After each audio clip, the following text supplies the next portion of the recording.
Hi there, and welcome to the Delights of Photography, which is a series of 10-minute videos covering photography.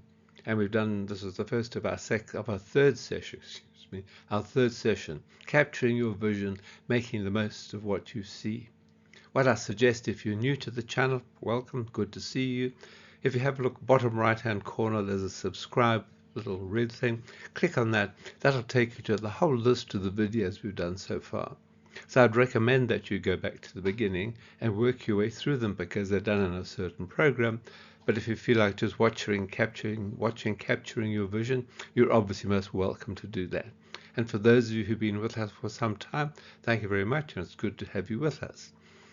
As I said, this is the first of our third session, which is capturing your vision, talk one, and making the most of what you see.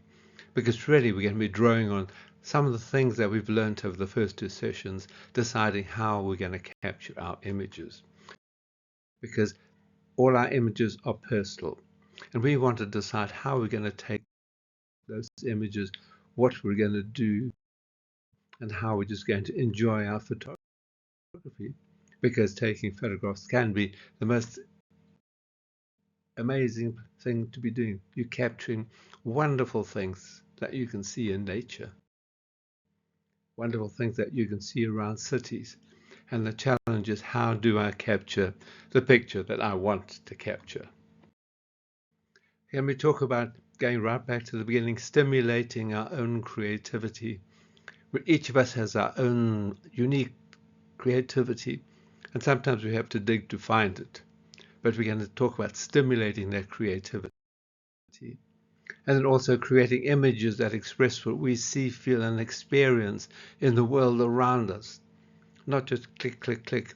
We want to take special images that really do reflect what we've seen. And remember, if we go back to first talk, look for the poppies. Photographers will see the poppies, non-photographers won't see the poppies. And seeing the poppies just adds so much to life. And with your camera and or mobile phone or whatever you've got, we're going to talk about creative photography. Images that you want to take that are going to reflect what you've seen. Different things that you've seen and that you would like to capture. Wonderful things that you happen to have been fortunate enough to see.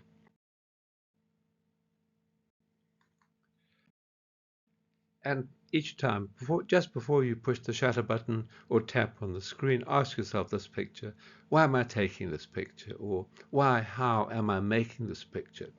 What am I trying to do with this picture? Why do I want to take it? Because you want to avoid just blindly taking pictures, block, block, block. Unless that's what you want to do, in which case be my guest.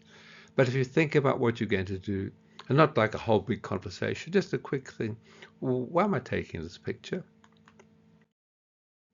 But enjoy the moment. Again, the point that we made earlier on. Wherever you are, and if you're in a beautiful part of the world, just take the time to enjoy the moment before you take the picture, because that might actually help you take better images once you feel at one with your environment. But enjoying the moment is an important part of photography. And ask yourself, what do I want to achieve with this particular photograph? What am I trying to do? Am I trying to have something really dramatic? Or do you want to make it calm and peaceful? Or just thought-provoking and interesting? What type of image am I starting to want to take? Maybe it's just a sunset. Just the sunset. Sunsets are fantastic. So we're going to be talking about understanding my camera and capturing better images.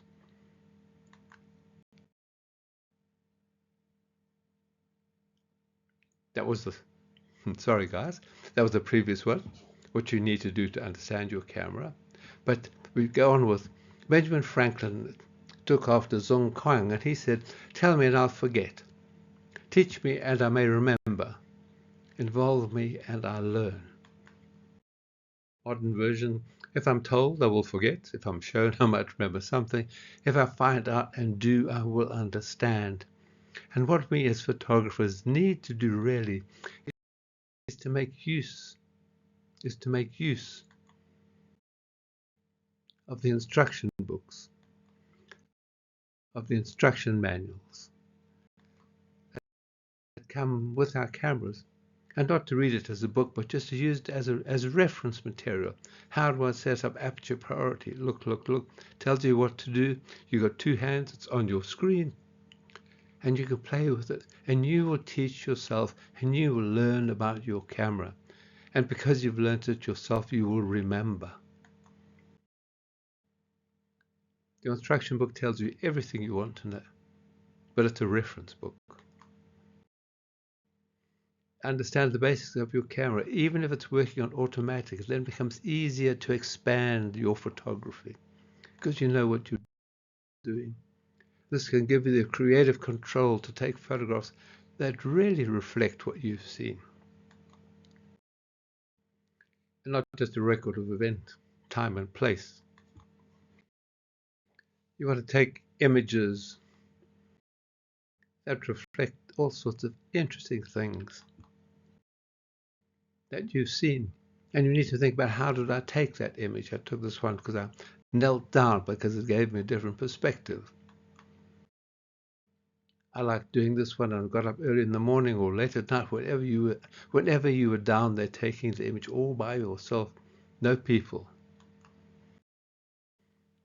Moonsets again, just like sunsets, can be dramatic. Places you've been, interesting images that you've actually seen.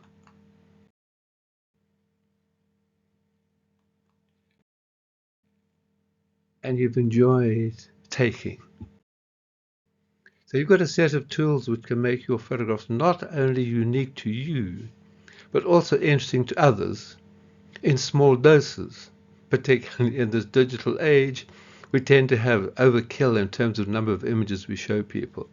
Remember the comment, if you take 500 pictures on your holiday and you stick them all on an album in the sky and you send them to your friends and say, here are my pictures, the majority will say, 500 pictures? Forget it. Be selective in what you send to people, then they will enjoy your pictures. Don't deluge them. If you're showing prints, my personal theory is 20.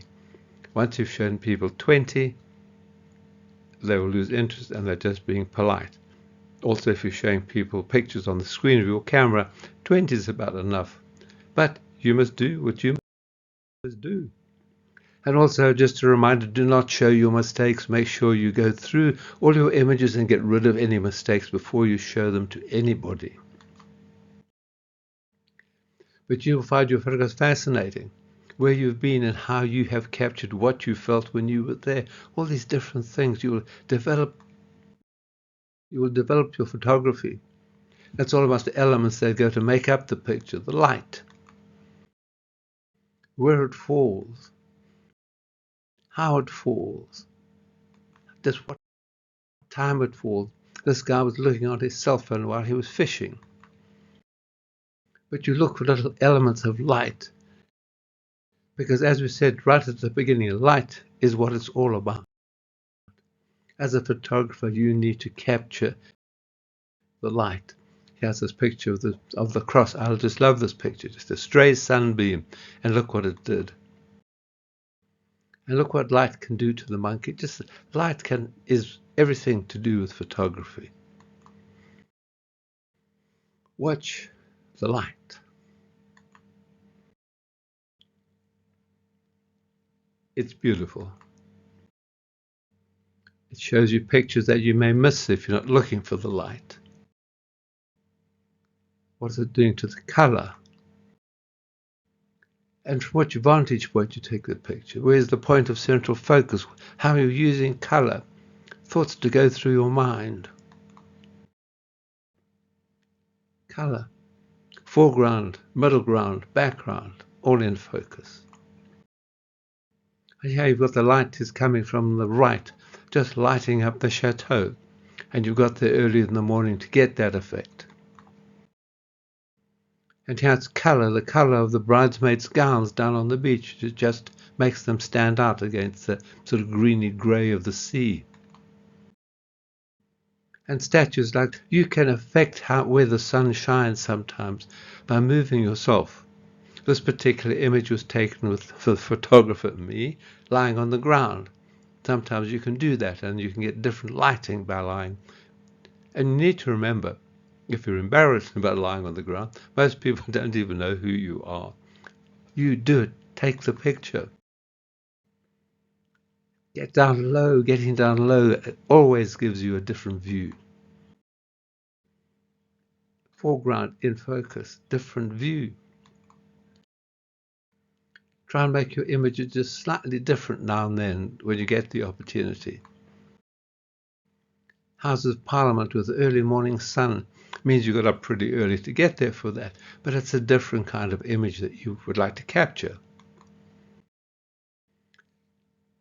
So think about that. We're talking about capturing your vision, making the most of what you see. And that's our first introductory 10-minute talk on that particular subject. Next week, this will come up on a Tuesday, it'll be on a Thursday. We're going to talk about framing and composition. But thank you very much for taking the time to join us. I hope you found it interesting, and I look forward to seeing you again. Thank you very much.